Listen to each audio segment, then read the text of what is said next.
ఆవిడికి నేను నచ్చానో లేదో కనుక్కో. అబ్బాయి ఎలా ఉన్నాడు? ఏమిటంటున్నావు? అబ్బాయి అబ్బాయి ఎలా ఉన్నాడు? డబ్బా తగ్గింది నాయన, చచ్చి బతికాను. ఆవిడ కాస్త చెవుడు గట్టిగా చెప్పండి. చెవుడా? ఆహా, ఆ డిగ్రీ కూడా ఉందా మహాతలికి? అమ్మా, పెళ్లి కొడుకు పెళ్లి కొడుకు. మీ పెద్ద కొడుక ఏం పేరు?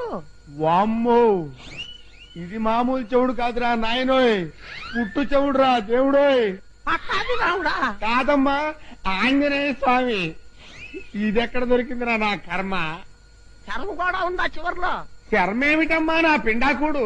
నీ రెండో కొడుకు చచ్చిపోయాడా? అమ్మో, చచ్చిపోయాడంటుందేంటి దేవుడోయ్? ఇది మామూలు చెవుడు కాదు తల్లోయ్. పెళ్లి కొడుకు నచ్చాడా? పాడు ఆయన చూసేస్తున్నారు బాబు. అయ్యో, ఆవిడికి నేను నచ్చానో లేదో కనుక్కో.